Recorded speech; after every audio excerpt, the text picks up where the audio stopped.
Hey Shalom, this is your brother Yawanathan. Alright, first and foremost, I want to give all praises to the Most High, Yahweh, Bahashim, Yahweh Shai, Bahashim, Rakah HaKodash. I want to give double honor to the apostles and the elders of Great Millstone. I want to say Shalom to all the brothers and, of course, the few sisters who are pursuing this truth in sincerity. Alright, may the blessing of election be upon your house. Today, I want to talk about the spiritual building that's getting ready to take place before the eyes of all the nations. Right now, we're looked at as the bottom of the barrel, which the scriptures and the curses said that we would be in the last days. And that's how the nations perceive us. But before their eyes, all right, these dry bones, these spiritually dead people are becoming awake in the regards of who they are, in the regards of the standard that they were given from the jump to uphold, and being the example and a light in the world unto the nations and their own people.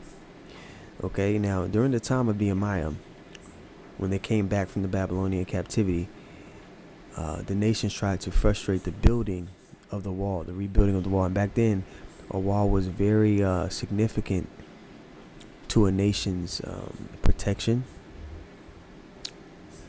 ability to operate in commerce, and their reputation, signifying, the power of their God, the security that their God offered.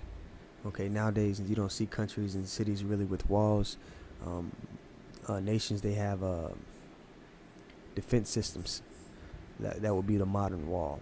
All right, and America hasn't updated their defense system in 30 years. They're that proud. They think their offense is so great that their defense doesn't need to be so amazing.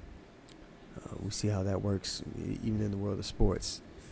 But we're going to go to Nehemiah, the 6th chapter. We'll start here at the 15th verse. And this is in the NLT, by the way.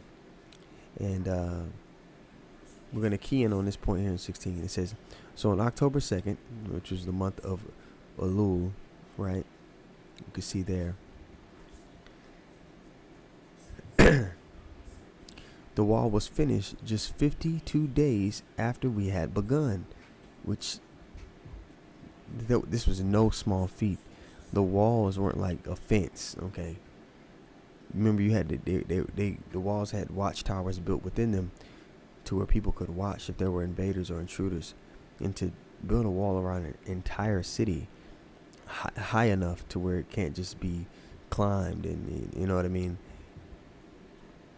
was a miracle in itself, all right? And that's why the nations were frightened and humiliated here, as you'll see in verse 16. Nehemiah 6 and 16.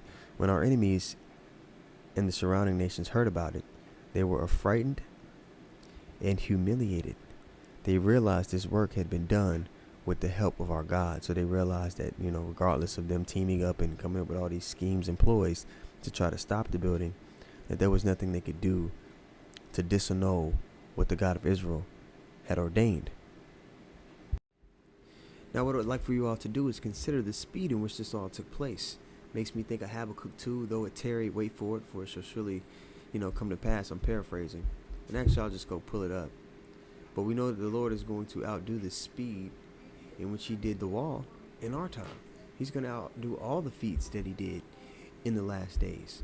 We know that pursuant to Jeremiah, the 16th chapter. Let's go there really quick. This is Jeremiah 16 and 14. It says, therefore, behold, the days come, saith the Lord, that it shall no more be said, the Lord liveth, that brought up the children of Israel out of the land of Egypt. And this is what gave the Lord fame in all the earth. Him taking down that world power at the time during the first Exodus. All right. But in our time, this is what's going down. But the Lord liveth, that brought up the children of Israel from the land of the north. Okay. We're in the land of the north right now. Babylon the Great, the last holding place or captivity of the nation of Israel. And from all the lands whither he had driven them, okay, because we've been scattered, the diaspora, but the bulk of the nation is the land of the north. Okay, from all the lands whither he had driven them, and I will bring them again into the land that I gave unto their fathers. And there's another, tidbit on how we get back to the Holy Land. He's physically going to take us back to the land himself by way of his son. Okay, it's not going to be via a Balfour Declaration or signing a treaty with other nations. The Lord's physically going to do it in the eyes of all the nations, okay, in a greater fashion in which he delivered us from the land of Egypt. Now, I mentioned it, so let's read it. And this is Habakkuk 2:2, but in the NLT here. It says, "Then the Lord said to me, write my answer plainly on tablets, so that a runner can carry the correct message to others." And the runners in our time would be the men of the Lord. Obviously, starting with the apostles and elders of Great Millstone on down, and those who teach the likewise doctrine. Because pursuing the 1 Corinthians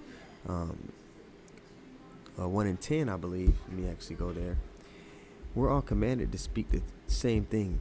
I'm going off on a tangent, and we'll get it in the NLT. Okay. All right, so we're not supposed to come together with groups that teach a contrary understanding. All right, Amos 3:3, can two walk together except they be agreed?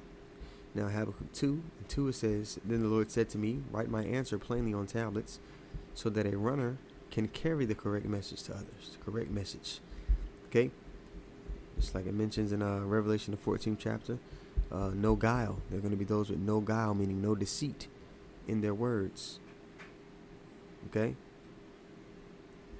All right, let's continue on here. It says, this vision is for a future time. It describes the end, and it will be fulfilled. If it seems slow in coming, wait patiently, for it will surely take place. It will not be delayed. And with all the prophecies playing out in the world today, the Lord is in fact moving at a great speed, much faster than a lot of us thought he would be moving. There's not too many prophecies that need to happen now. It's only a few. Got the MOTB being made mandatory, or the foundations for World War III, the War of Armageddon, have been set. Jacob's Trouble, all the ingredients in the pot for that. We're right there. And any day now, something could pop it off to where it all spirals pretty quickly. So, make no tarrying to turn to the Lord. Okay? So going back to Nehemiah, the 6th chapter, right? This is what's getting ready to play out.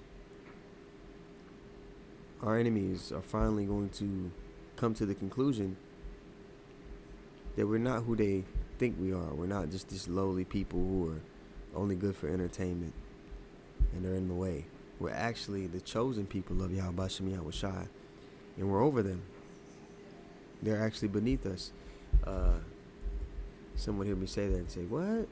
No, that's not right. All men are created no, all men are not created equal." All right, there are men who have the promise.